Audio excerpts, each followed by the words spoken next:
What's up, everybody? Welcome back to Casual Fridays here at Miami, where we talk everything Miami, basketball, and dive a little deeper into personalities surrounding our program. Today, we are very fortunate to have our special guest, Coach Kenny Lowe. Coach, appreciate you being here with us today. Oh, thanks for having me. Usually the first thing I ask people to talk about is just give us a little bit of your background, where you grew up, how you ended up at Purdue, and then how you ended up as a professional basketball player, and even here at Miami. Grew up in Gary, Indiana.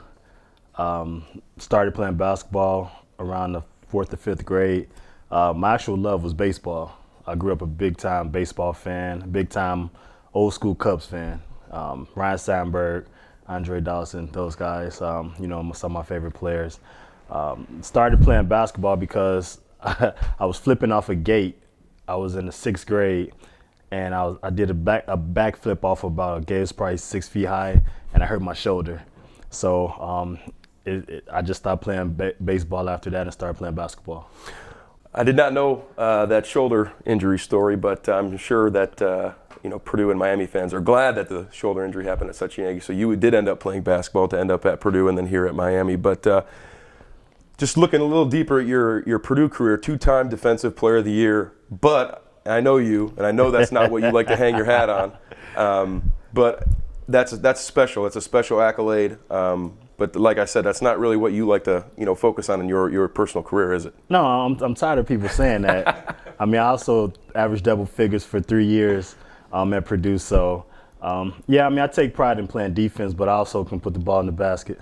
Yeah, there's no doubt. What you had a season where you averaged 19 in the Big Ten? Boy, don't remember my averages. I don't even remember championships, and unfortunately, I wasn't able to get one. I finished 2nd and 3rd.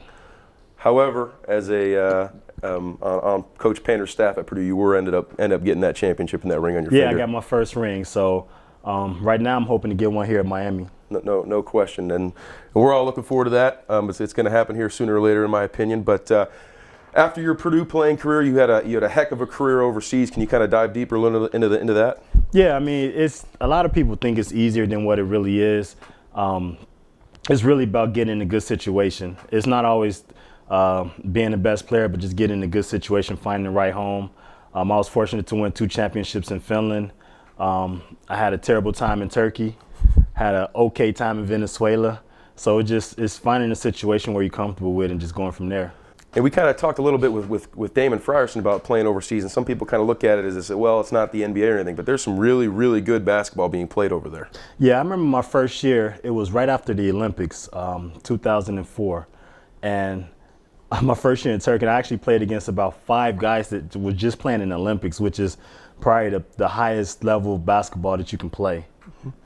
And you mentioned you didn't enjoy your time in Turkey, but what was your favorite place to play in? Favorite place, Germany. It was Americanized. A lot of American restaurants, American music, at the time, a lot of hip hop artists always came to tour there because it's a large number of military people there. So, and it was also probably the most competitive basketball because you can have unlimited Americans. My team, we had, I want to say 7 Americans. There was some teams with 10 Americans. And normally in Europe, you can have 2 Americans and a guy with a passport. And my playing career at Purdue went from 2008 to 2012, and I specifically remember you coming back every summer and playing open gym with us, and his reputation preceded himself. He was not a guy that I wanted to be guarding me, but I thought that was awesome to have a professional basketball player come back and kind of learn from you, and throughout that time was pretty awesome for me as a player to play against you. Yeah, I thought it was important as an alum to come back and try to teach the younger guys. I personally get upset when alums don't come back and try to mentor the guys that's there because they need it. At the end of the day, it's 18 to 22-year-old kids that need guidance. And I get mad when guys don't come back, especially when they're in a couple-hour driving distance because I don't understand it. Purdue, it helped me become a man, and that's what we're trying to do here, help these young men, young kids become men and graduate. So mentorship is very important, in my opinion, in this game of basketball. No question, and you had an awesome opportunity after your playing career was over to kind of transition and stay in the game of basketball by getting on Purdue's staff. and working there for 3-4 years. What's the one thing in your mind that stands out, man? I really took this from Coach Painter's staff. I took this from associate head coach Jack Owens. So now it helps me as a coach. What's one thing that kind of stands out to you? You know, the one thing that does stand out, and I was never a liar, but, you know, Coach Painter always preached being honest with recruits and with parents. That way, if you're honest, you don't have to remember your lies. Mm-hmm. He always said that just at the end of the day, just be honest and be upfront with the recruits and with the parents. And that's one thing that I think that is going to help me, because I don't want to steer no young man or no family in the wrong direction. Oh, that's pretty awesome. I definitely took that as well from Coach Painter. And sometimes in our office together, when we get to kind of conversing with each other, it gets a little too honest. But was it a no-brainer for you when Coach Owens called you and said, "Hey, join my staff in Oxford"? To be honest, it wasn't a no-brainer, because I just had a daughter. Yeah. So it was tough for me to leave my daughter. But at the end of the day, I have to provide for her. And this is a great opportunity for me to do it. Yeah, and another thing that I took from my Purdue connection is being a great dad. Yes. And there's no question that everybody on our staff is that. And I know Kenny does an unbelievable job making the trip back to West Lafayette whenever he can to see her, even if it's late night, early morning for him. But in your opinion, what makes Coach Owens a rising coach in college basketball? I think he's a lot smarter than a lot of people think on the offensive end. Yeah. Defensively, everybody know he was the defensive coach at Purdue, and we're always one of the top defensive teams in the Big Ten. So that was the easy part for him. But offensively, just to see him visualize plays and come up with plays and tweak plays that we have is something that I don't think he will ever get enough credit for, because he's known as a defensive guy, and he's always going to hang his hat on that. But he's a very, very intelligent guy, and he's a role model. As far as a head coach, and we're not that far in age, but he shows me the ins and outs of being a good parent, a good dad, good coach, good mentor. Those aspects of him, I don't think he would ever get a lot of credit for. No, definitely keep my eyes and ears open, and every time he opens his mouth to listen and learn as much as I can from him and you guys too. But being a Division I college basketball coach, I know it goes into recruiting. You have scouting reports. You're looking after academics. In your mind, what is the most important part of what you do? Mentoring the guys. Just trying to be a good role model. Help those guys handle their situations, their problems. It's hard being away from your family when you live with them for 18 years, and some of our guys are very far from where they grew up, and they struggle. I know I struggle, and the main reason I wanted to become a coach was because of Conzo Martin. He was a great mentor. He was there for me. I went through a lot of things, especially my senior year, that most people would have quit, and I kind of had those thoughts. But Conzo helped mentor me to become the man I was. So I just think being a mentor for those guys is important. And with that being said, being a mentor and helping those guys graduate, because at the end of the day, you have to get that piece of paper. Mm-hmm.